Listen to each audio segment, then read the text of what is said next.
Hi everyone, it's Duchess. It's a new year, and with that, every generation of video game consoles just got 1 year older.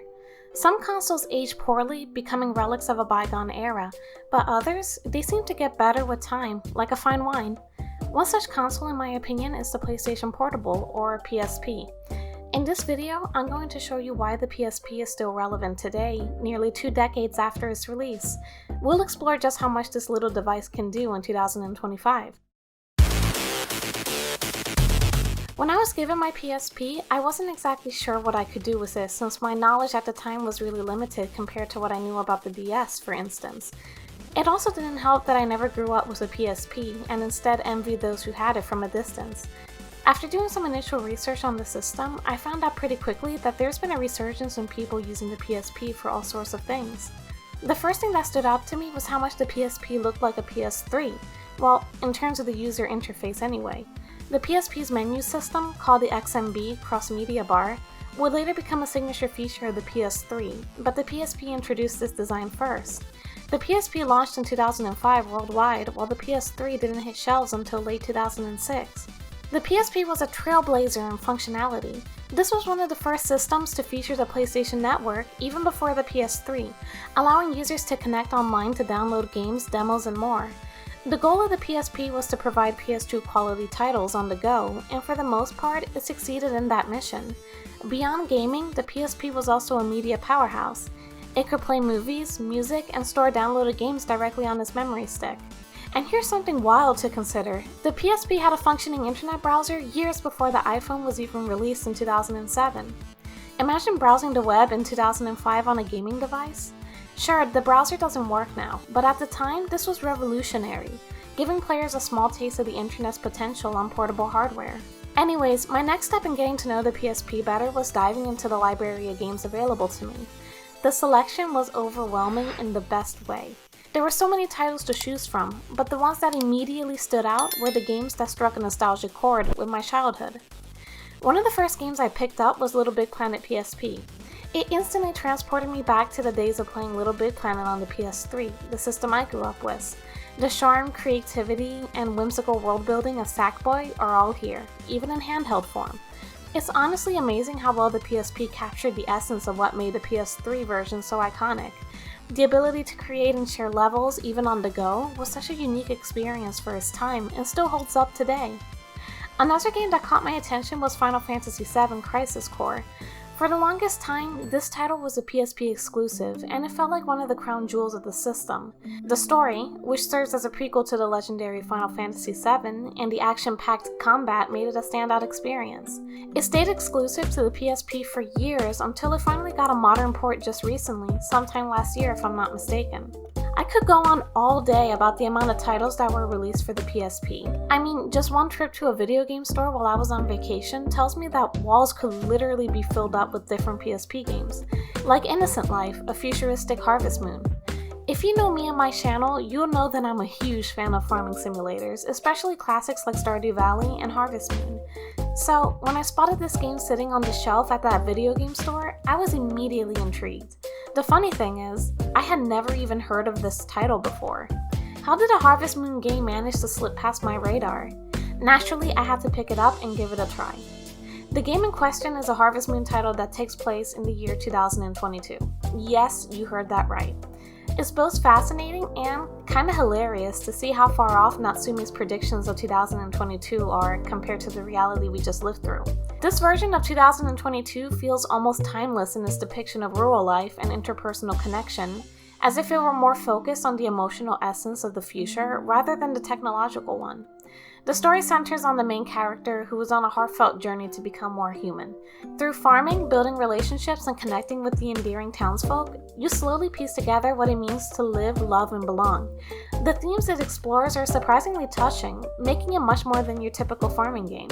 There are so many other fascinating titles on the PSP. Dragon Ball Z Budokai Tag Team, which is such an underrated gem that I didn't even know existed until recently, and the incredibly addictive Final Fantasy Dissidia. And the best part, most of these games are surprisingly easy to find. A quick search on eBay will show you just how many PSP games are out there waiting to be played. Emulation is one of the PSP's standout features, and a huge reason it's still beloved today, even beyond the actual hardware. If you don't have the cash to pick up a system but still want to dive into its incredible library of games, there's an easy solution: PPSSPP. It's available on most app stores or through its official website. All you need to do is grab a legitimate copy of the game you want to play, dump the ROM, and you're good to go. For some reason, I've made it a personal rule to keep my PSP ROM collection separate from my main folder, so I've been running a lot of these titles on my iPad instead. Want to know what's crazy though? Emulators are slowly becoming accessible on Apple devices. This is huge because for the longest time, running emulators on an iPhone or iPad felt impossible unless you were willing to jailbreak your device. But now, options like PPSSPP are popping up on the App Store alongside others like Delta. It's wild to see this shift happening. It's something Apple users only dreamed of not too long ago. So if you're an Apple user who's been on the fence about getting into PSP emulation, there's no need to go through the hassle of jailbreaking anymore. It's all right there, easier than ever, and ready for you to experience the magic of the PSP library on modern devices. If you decide to upscale the graphics on PPSSPP while playing, you're in for some serious eye candy. And no, not that kind. Get your mind out of the gutter. But seriously, seeing PSP games running in crisp 1080p is nothing short of amazing. Games like God of War run pretty much flawlessly, and Spider-Man 3 absolutely blew me away. That game was groundbreaking for the PSP because not only did they manage to squeeze in an open world experience, but they also essentially ported the PS2 version of the game to a handheld system. I had the most fun with Spider-Man 3 because honestly, I didn't even know intensive 3D open world games were possible on hardware this old. It's wild to think about how they pulled that off. The Nintendo DS, for all its charm, definitely wasn't capable of something like that, right? But here we are, swinging through the city on a PSP like it's no big deal. It's moments like these that make you appreciate just how ahead of its time this system really was. Now, let's dive into the main event when it comes to what this console is truly capable of, shall we?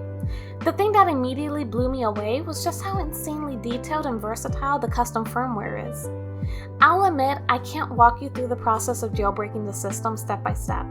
When it was handed to me, that part of the work had already been taken care of. But once the custom firmware is installed and ready to go, it's like a whole new world of possibilities opens up before you.